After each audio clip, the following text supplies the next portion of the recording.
හරි ඔයාලගේ අතශේනියට අදාළ සීඝ්‍ර පුණ්‍යක්ෂණය සාකච්ඡා කරන්න යන්නේ.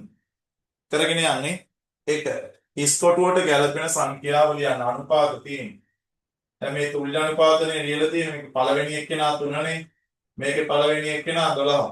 බලන්න 3 කිරියෙන් ගුණ කරලා 12 හැදිලා තියෙනවා. 3 වරක් 4නේ 12 කියන්නේ. එහෙනම් මෙයත් වැඩි වෙන්න ඕන 4. මෙයත් 4ෙන් වැඩි කරාට පස්සේ තමයි 20 වෙන්න ඕන. එතකොට එහෙනම් 20 4ෙන් බෙදුවා නම් හරිනේ. 20 4ෙන් බෙදුනවා 5ක් එනවා. දැන් මෙතෙන්ට අදාළ වෙන්න ඕන 5. හතරක මේ තියෙන්න ඕන 20 4ෙන් ඉඳලා පෙන්නන. මේක තියෙනවා සුළු කරන්න කියලා. මේක සුළු කරන්නේ ලක්ෂණ දෙක සමානද වෙනස්ද කියලා බලනවා. වෙනස්නේ. වෙනස් නම් අඩු කරලා වැඩි එක්කෙනාගේ ලක්ෂණ දාන්න. 7ෙන් 3ක් ගියාම 4යි වැඩි එක්කෙනා කියන්නේ ඍණ. ණයගේ උත්තරේ ඍණ 4. ද්විපාර්ශ්වික සම්මිතික රූපයක් ලැබෙනසේ මෙම රූපය සම්පූර්ණ කරන්න. ඉතින් බලන්න මේ ගානින් තියලා ඩොට් එකක් තියුවා. කොහොම රිකාවෙන්ද කොහොම ලින්ක් කරලා ඊළඟ 4 36 යනු ප්‍රථමක සංඛ්‍යාව ප්‍රථමක සාධකවල ගුණිතයක් ලෙස දක්වන්න. ඉතින් අපි මේක 36 බෙදාගෙන යන ප්‍රථමක සංඛ්‍යාවලින් බෙදීමක් ලියනවා. මම බෙදීම ඉඩමාදින්න මෙතනින් දාන්නම්. හරි 36 බෙදීම 2 36 දෙකෙන් බෙදනම 18යි 18 දෙකෙන් බෙදනම 9යි 9 තුනෙන් බෙදනම 3යි 3 තුනෙන් බෙදනම 1යි. එහෙනම් 36 කියලා කියන්නේ 2 වැඩි කිරීම 2 වැඩි කිරීම 3 වැඩි කිරීම 3. දී ඇති ත්‍රිකෝණයේ පරිමිතිය සඳහා බීජ ප්‍රකාශනය. පරිමිතිය කියන්නේ වටේ දිග. මේක 5x කියනවා මේ පැත්තට එනවා 5x. මේ පරිමිතිය හොයා ගන්න වටේ දිග එකතු කරලා ගන්න. එතකොට පරිමිතිය කියලා ලියන්න ඕන අනිවාර්යෙන්ම. පරිමිතිය කියලා ගත්තා 5x ලියනවා 5x ලියනවා තව අනිත් කැලලත් ලියනවා 2x දාන 3. දැන් 5යි 5යි 10යි 10යි 2යි 12යි. ඒ වගේම දාන 3 තියෙනවා. දැන් උත්තරේ එනවා 12යි x එකතු කිරීම 3. හයවෙනි එක මෙහි දැක්වෙන කෝණය වෙන එහි අගය ලියා ඒ විශාලත්වය අනුව කුමන වර්ගයේ කෝණයක්ද ලියන්න. මේක මැන්නම 45ක් වගේ එනවා. ඔන්න මැන්නලා බලන්න. බලන්න 45ක් එනවා. ඒක මොන වගේ කෝණයක්ද? ඍජු කෝණයට වඩා අඩුයි කියලා කියන්නේ සුළු කෝණය. ඒක අහලාදී. හරියන සුළු කෝණය කියලා. හදන විදිහ ඒව සේරම ඕනවගේ තියෙන. හදන විදිහ නැත්තම් ලියන්නේ. හදන විදිහ කියනවා අනිවාර්යෙන්ම ඕන. මෙම සංඛ්‍යා ආරෝහණ පිළිවෙලට සකස් කර ලියන්න. ආරෝහණ පිළිවෙල කියන්නේ මොකද්ද? චූටි එක්කෙනාගේ ඉඳන් ලොකු එක්කෙනාට මේ දශම ගණන් වලින් දැන් 1.0 ගණන් මෙයා තමයි ලොකුම. ඊට පස්සේ අනිත් ඒවා සේරම 0.0 ගණන්. දැන් 0.0යි ගණන්නේ මේක. 0.3යි ගණන්. මේක 0.5යි ගණන්. පොඩි එක්කෙනා මෙයා වෙන්නවා. ඊළඟ ලොකු එක්කෙනා මෙයා, පස්සේ ලොකු එක්කෙනා මෙයා. නේද ලියන්න. 0.5යි 6. එයා තමයි චූටි. මෙයා 0.3යි 6. ඊට පස්සේ 0.5යි 6. ඊට පස්සේ 1.0නේ 1.06. ඔන්න උත්තර. ආරෝහණ පිළිවෙල. 8 සිත්මිගේ නිවසේ සතියකට පරිභෝජනය කරන සහල් ප්‍රමාණය කිලෝග්‍රෑම් 16යි ග්‍රෑම් 450ක් වේ. සෑම දිනකම සමාන ප්‍රමාණයකින් සහල් පරිභෝජනය කරයි නම් දිනකට පරිභෝජනය කර සහල් ප්‍රමාණය සොයන්න. එහෙනම් 16යි 450 බෙදන්න 7යි. හැබැයි හරියට කිලෝග්‍රෑම් ග්‍රෑම් දාගන්න. 16ට 7ේව 2යි දෙවරක් 7 14යි අඩු කරාම 2යි මේ 4 ගත්තා 24ට 7ේව 3යි 3 වරක් 7 21යි අඩු කරාම 3යි මේ 5 ගත්තා 35ට 7ේව 5යි 5 වරක් 7 35යි අඩු කරාම බිංදුවයි මේ බිංදුව ගත්තා බිංදුවට 7ේව බිංදුවයි අඩු කරාම බිංදුවයි මෙතන උත්තරේ ඔව් කිලෝග්‍රෑම් 2යි ග්‍රෑම් 350. 9 ස්පෑන් සම්පූර්ණ කරන්න මේක භාගයක් විදියට ගත්තොත් මේක දශම ස්ථාන දෙකක් පයින් තියෙනවානේ. එහෙනම් 100න් පංගුවක් එන්නේ 100න් 23. මේ අරගේ උත්තරේ වෙනම දාමුනේ. කිලෝග්‍රෑම් 2යිම ලියන්න. නැත්නම් හරි නෑනේ. ග්‍රෑම් 350. මම උත්තරේ දාලා ඉන් දෙකක් දාලා තියෙනවා. හරි. ඊට පස්සේ මේක භාගයක් විදියට මේක ප්‍රතිශතයක් විදියට ගත්තොත් දැන් 100න් 23 කියලා කියන්නේ කොහොමද? 100ට 23 කියලා නේ. හරිද? ඊළඟට 10. රූප සටහනේ AB හා CD මගින් AB තුයි CD තුයි සමානයි. කියන්නේ මේ කැලලයි මේ කැලලයි සමානයි. එහෙමනම් අපේ ආන්නේ AB දිග. AB කියන්නේ මේකනේ. ඔයා මෙහෙම කරා නම් හරි. සම්පූර්ණ ගාණින් ඉස්සර මැද එක්කෙන අඩු කරා. අඩු කරලා එන උත්තරේ දෙකට බෙදුවා නම් එක කැලලක් එනව නේද? එහෙම කරමුනේ. මීටර සෙන්ටිමීටර තියෙනවා. අඩු කිරීම පෙන්නන්න හොඳේ. මීටර් 19යි සෙන්ටිමීටර් 20න් අඩු කරන්න ඕන. මීටර් 7යි සෙන්ටිමීටර් 14. අඩු කරාට පස්සේ එනවා මෙතන 12යි මෙතන 12යි. 12යි 12ක් නෙන්නේ. එහෙනම් බෙදලා දාමු. Metre 12යි centimetre 12. 12ට දෙකේ 6යි 6 වරක් දෙක 12යි අඩු කරාම බිඳුවයි. මේක ගත්තා එකට දෙකේ ඒවා බිඳුවයි එක් වරක් බිඳුව අඩු කරාම එක මේ දෙක ගත්තා. මේකට 6යි මේකට 2යි. එහෙනම් මීටර් 6යි සෙන්ටිමීටරුත් 6යි උත්තර. 11 වෙනි එක රූපේ අඳුරු කළ කොටසේ වර්ගඵලය වර්ග සෙන්ටිමීටර 15. මේක වෙන්නේ නැති අඳුරු කළා තින්නේ. මේ අඳුරු කරපු එක්කෙනාගේ වර්ගඵලය වර්ග සෙන්ටිමීටර 15. ABCD සමාන්තර රාශියේ වර්ගඵලය කීයද? ඒ වගේ හතරක් නේ මෙතන තියෙන්නේ. එහෙනම් 15 ගුණ කරා නම් හරි 4. 15 4ෙන් ගුණ කිරීම දාලා ලියුවා උත්තරේ ගුණ කරලා දැම්මා 60යි වර්ග සෙන්ටිමීටර. අනිවාර්යයෙන්ම ඒකකේ ඕන. හොඳේ. අඩුපාඩු නම් තියන්න එපා කිසිම තැනක.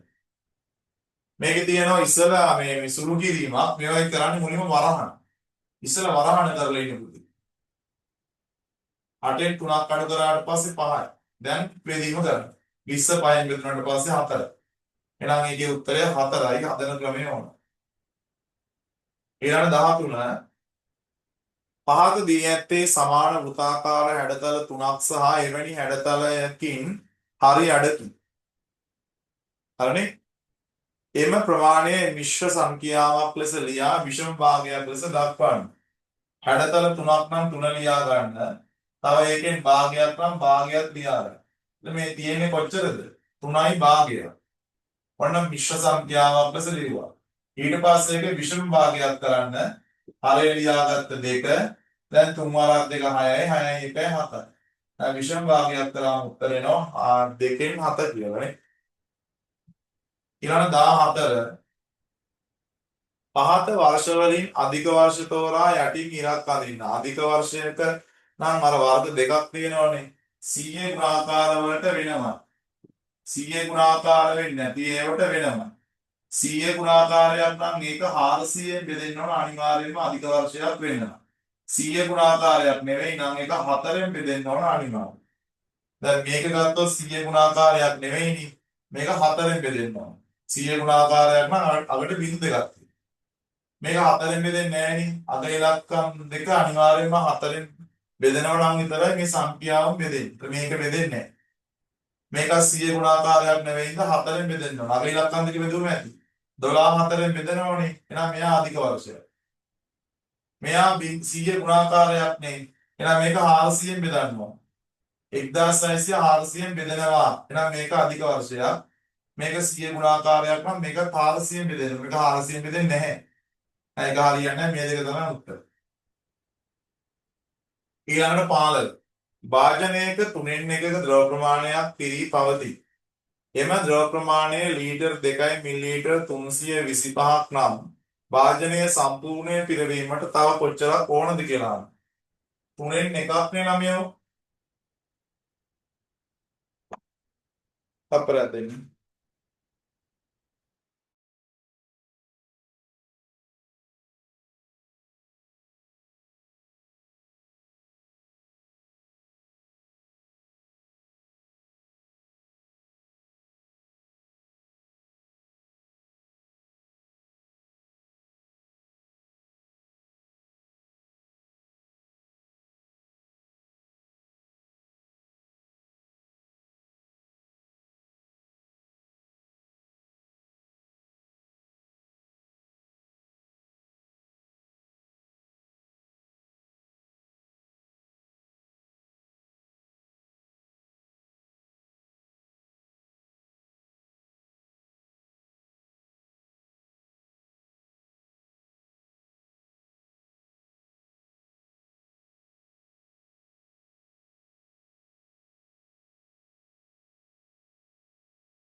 හරි මේ 15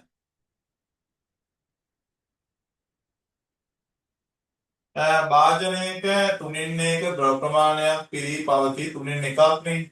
එම ද්‍රව ප්‍රමාණය ලීටර් 2යි. මේක තමයි මේ තුනෙන් එකක් කියන එක තමයි ලීටර් 2ක් කියලා තියෙන්නේ.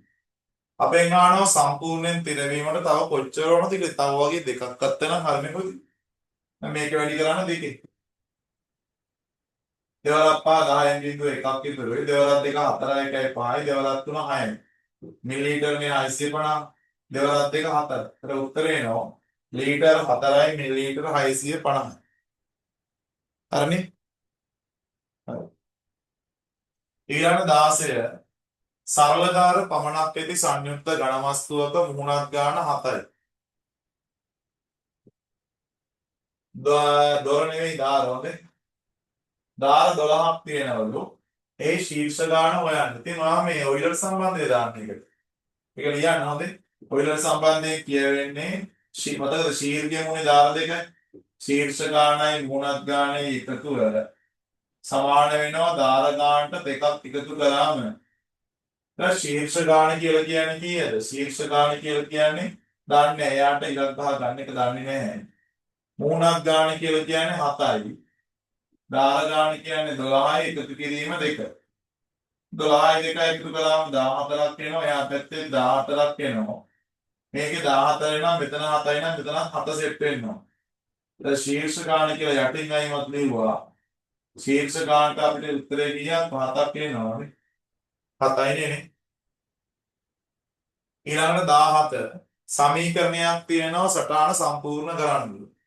දැන් මේකේ x කියන එක කෙනා ඇතුළත් කරලා 2x එනවා මේ ටිකනේ සෙට් වෙන්න ඕන. ඇත්තට මෙතන තියෙන්නේ දෙකෙන් ගුණ කරනවා කියන එක. ඒ වගේම අනිත් ප්‍රතිවිරුද්ධ එක තමයි දෙකෙන් බෙදනවා කියන එක තියෙනවා. හරිනේ? හරි. මේකේ එකතු කිරීම කරනවා මේකේ අඩු කිරීම. දැන් මේකේ ප්‍රතිවිරුද්ධ එක තමයි මෙතන තියෙන්නේ. ඔය දෙකනේ පුරවන්න තියෙන උත්තරය. x කියන එක කෙනා ඇතුළත් කරාම 2 කියන එක කෙනා උත්තරෙට.